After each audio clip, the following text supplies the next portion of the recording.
This is Valley View News. People in La Cañada Flint Ridge were prepared when storms threatened their homes last month. President Obama unveils his $3.8 trillion budget plan for 2011. Hollywood divas dominated Grammy night with historic wins by Beyoncé and multiple wins by Taylor Swift and Lady Gaga. Good afternoon and welcome to Valley View News. I'm Michelle Mata. And I'm Jason Rose. Residents of La Cañada and other mountainside communities are bracing for the possibility of more mud flows and evacuations when the rain returns. Jason Rose and Nick Robles teamed up with the report on the big storm that hit the area last month. Nick is in the newsroom with more. Nick? Thanks, Michelle. Damage to homes was not severe, due in large part to many preventative measures taken by the Public Works Department. But there were still some tense moments out there. I think that it's going to be a mess up here.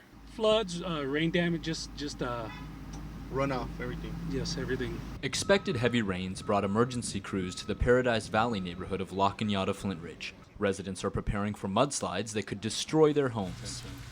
The recent station fire has stripped the hillsides of vegetation, and there's now nothing to keep mud and debris from sliding down into neighborhoods at the foot of the mountains.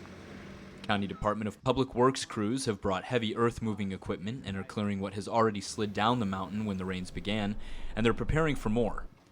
Mud and debris have already filled streets, diverted around some homes by makeshift flood channels, but these measures may not be enough. They gave me the okay to do whatever I can, and I did already. I put the heavy equipment inside. Maybe I'm not going to be able to save the house. This neighborhood in La Cañada Flint Ridge has seen some of the most severe flooding and mud flow resulting from the station fire a few months ago after the heavy rains. Behind me is a flood channel that contractors have been hired to build by the homeowner so that all the severe mud that's going to come down the hill will be channeled behind the house rather into the house. The voluntary evacuation order has left people with the choice of staying. We know that we could be stranded, but we're prepared. So we would like to just hang tight and stay here.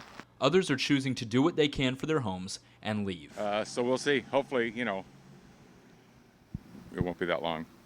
My colleague, Nick Robles, has a look at how tense the situation got on one street. More than 200 tons of mud is expected to be falling here. Homeowners are staying behind. Some other homeowners are leaving.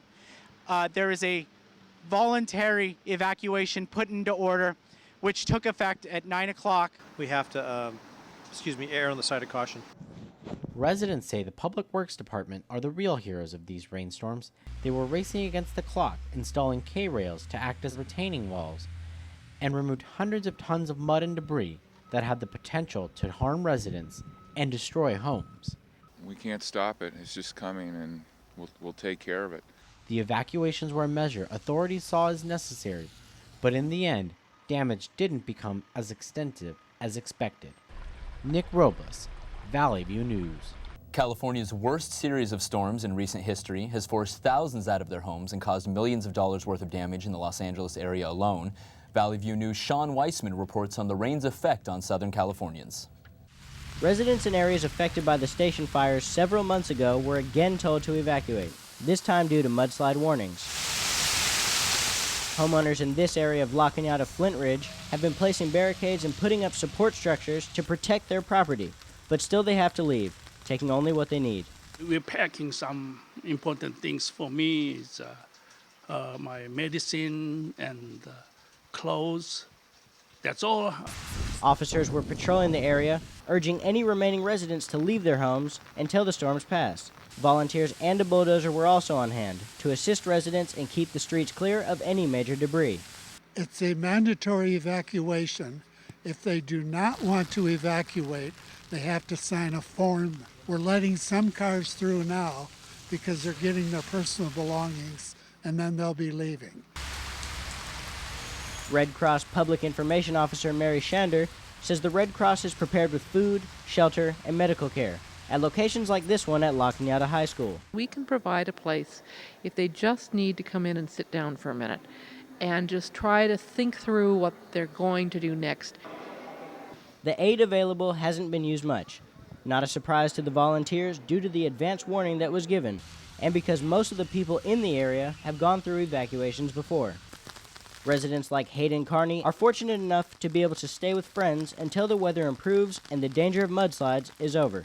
Not because the house is in danger, but because the street will probably be inaccessible due to possible stuff flowing down the street. So it's a question of access, not safety.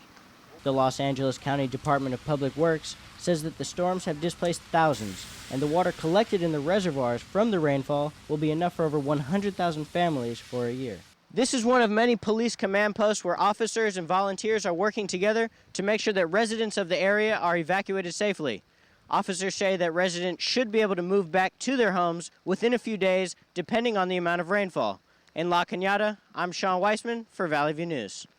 Nearly 1 month after the 7.0 earthquake leveled Haiti's capital city, the country is shifting from rescue mode to recovery mode.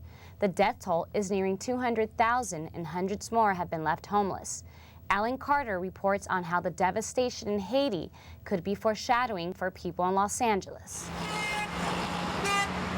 Here at home in LA, Haiti's suffering may serve as a wake-up call for things to come. Earthquake experts say a major quake in Los Angeles is only a matter of time.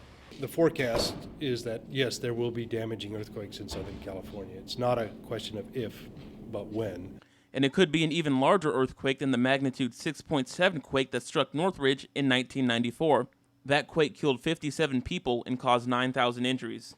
A report released 2 years ago by the Southern California Earthquake Center says the state has a 99.7% chance of having a quake equal or larger than the Northridge quake in the next 30 years.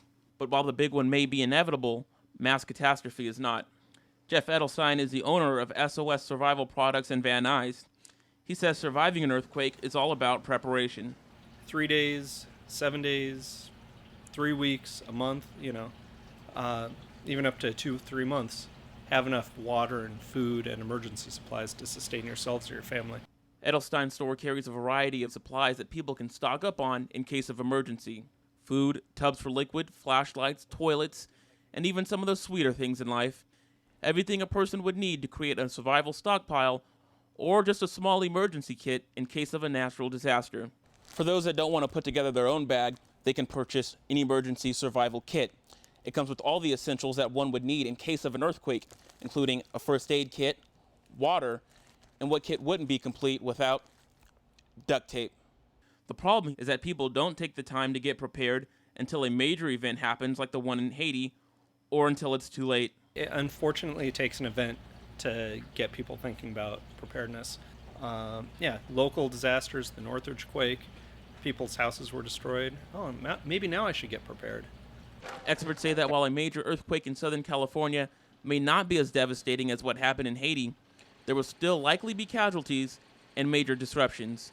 If you ask anyone who lived in Northridge, California in 1994, they'll tell you it took several months for them to get back to normal. In Van Nuys, Alan Carter for Valley View News.